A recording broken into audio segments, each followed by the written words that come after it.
Hello guys, आप लोगों को भी जो बताएंगे आज के क्लास में बहुत मोस्ट वीवीआई क्वेश्चन है। आप लोगों को बीच मेरे प्यारे दोस्त और भाई और बंधु, आप लोगों को भी जो एग्जाम में पूछा गया क्वेश्चन है, जो आपके सामने साइंस का मोस्ट वीवीआई क्वेश्चन, आप लोग अभी से ही इसको रट जाइए और कॉपी में लिखिए, और ताकि आपको आगे दिक्कत ना हो। और अभी से आप रट जाइए, यही क्वेश्चन आएगा, यही क्वेश्चन आएगा।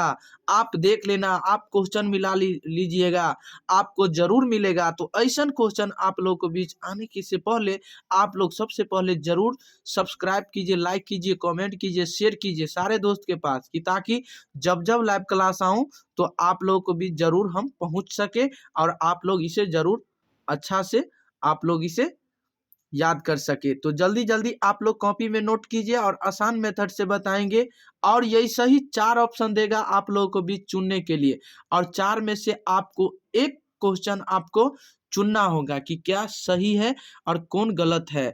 ये क्वेश्चन जो आप लोगों को जो एग्जाम में पूछा गया है 2018 के एग्जाम में, तो हो सके कि आप लोगों को भी जो पूछ दिया जाए तो आप इसे गर्दा गर्दा उड़ा दीजिएगा।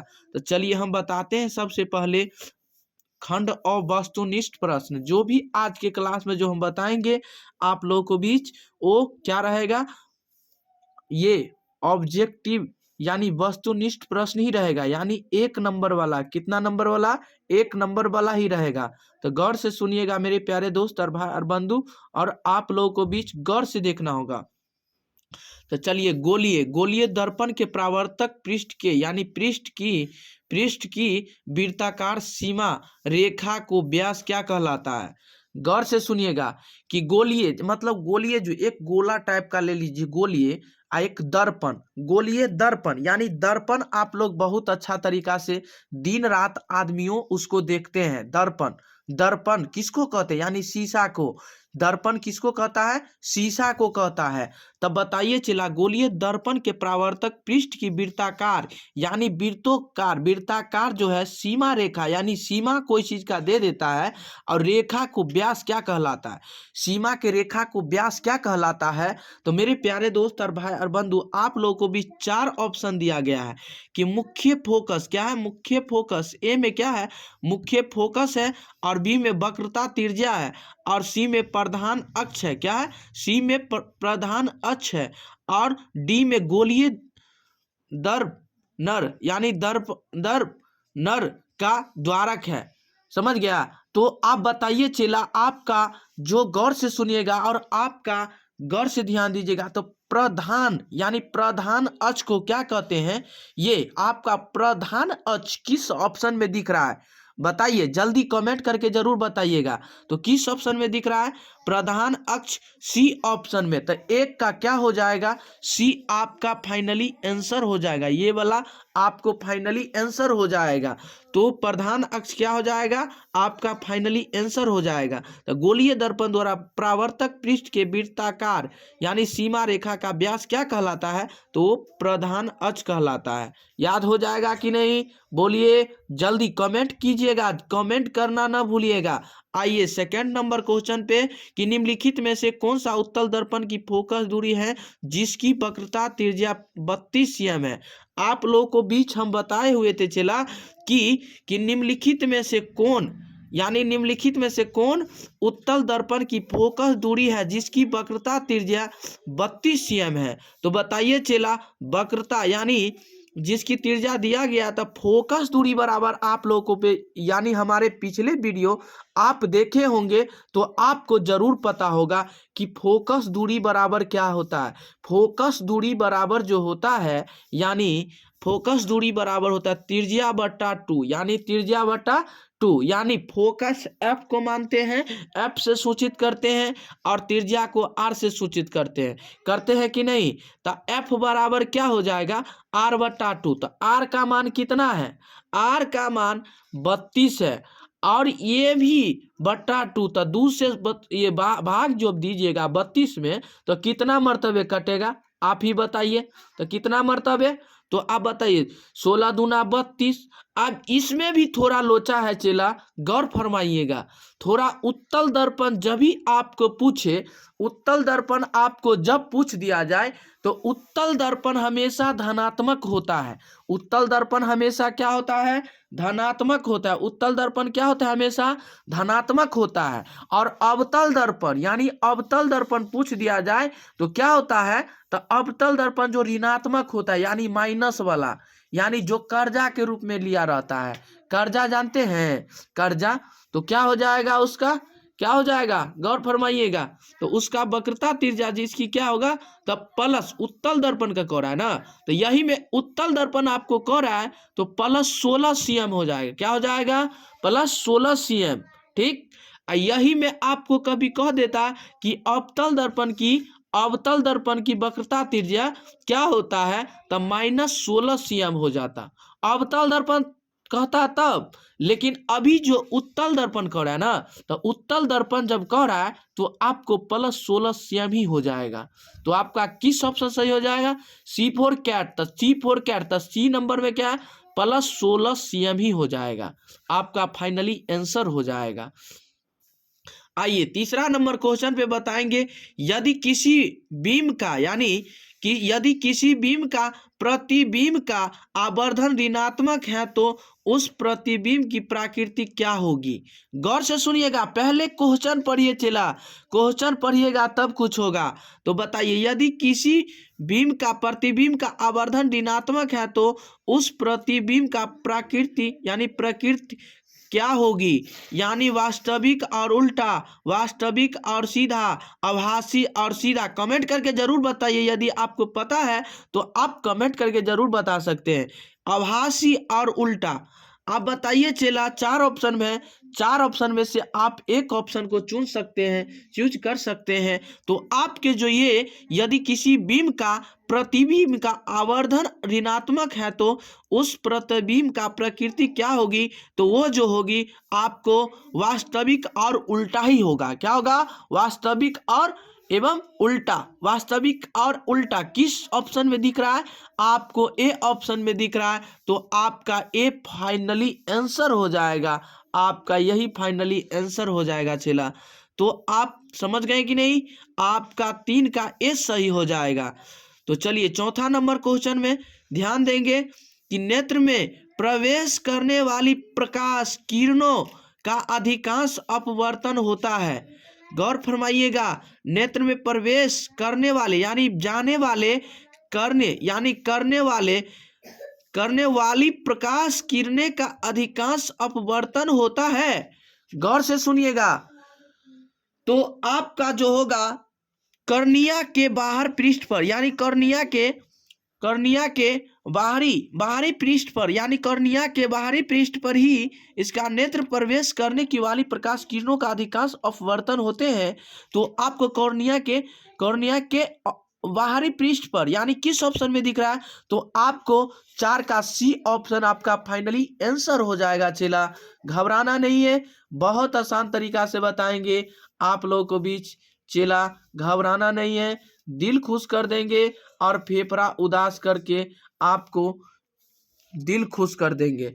आप बताइए चला, 5वां नंबर क्वेश्चन बहुत मोस्ट वीवीआई क्वेश्चन है। गौर से सुनिएगा चला कि जब सूर्य का प्रकाश वायुमंडल से गुजरता है तो वायुमंडल के सूक्ष्म कण किस रंग के प्रकाश को अधिक प्रबलता से प्रकीर्णन करते हैं? बहुत मोस्ट वीवीआई क्वेश्चन है। जब सूर्य का प्रकाश वायुमंडल में से गुजरता है तो वायुमंडल के सूक्ष्म कण किस रंग के प्रकाश को अधिक प्रबलता से प्रकीर्णन करते हैं?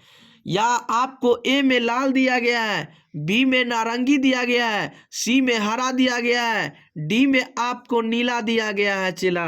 गौर फरमाइएगा। तो आपको 4 ऑप्शन है, आपको जो चूज होगा पसंद होगा वही ना लीजिएगा।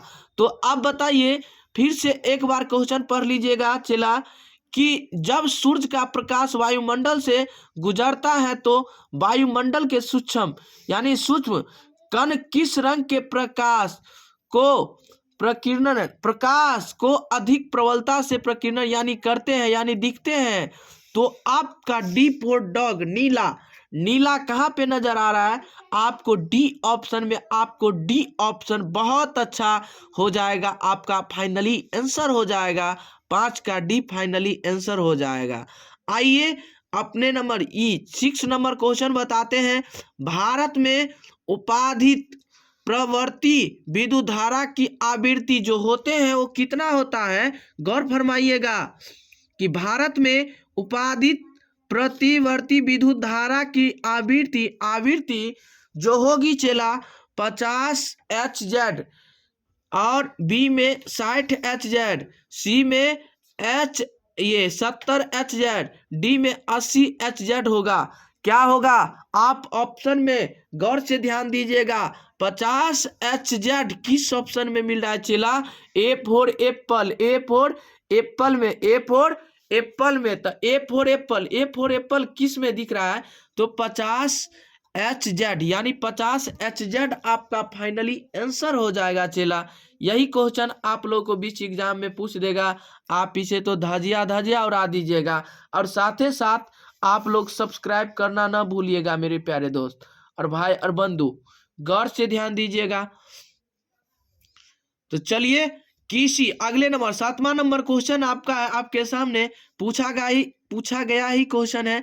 किसी वोल्टामीटर यानी वोल्टामीटर के स्केल पर ओभी और IV के बीच 20 विभाजन चिन्ह है, तो उस वोल्टमीटर का अल्प मापक यानी मापक लेस्ट काउंट क्या है?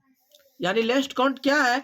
गौर से ध्यान दीजिएगा चला। आपके सामने जो दिया गया है 0.5 भी, 0.05 भी, 0.005 भी और 0.0005 भी है चेला। आपके सामने आंसर है, आप कमेंट करके जरूर बता सकते हैं, इसे जरूर बता सकते हैं चेला।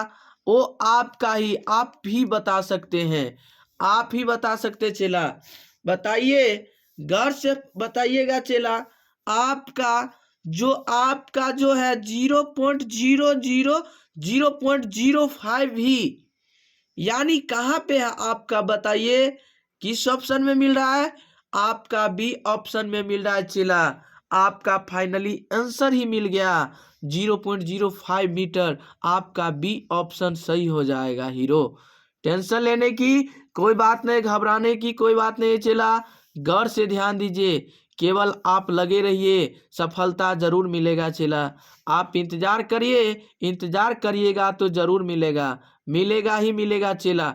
1 माइक्रो एम्पियर विद्युत धारा निम्नलिखित में से कौन सी है? यानी 1 माइक्रो बराबर, आपको क्लास 9th में भी कभी पढ़ाए होंगे बच्चे सबको। सर जी आप बहुत बेहतरीन तरीका से, और आज भी पढ़ लीजिए, आज भी पढ़ लेना है इसको, आजे रट लेना है इसको, आजे से रट लेना है इसको।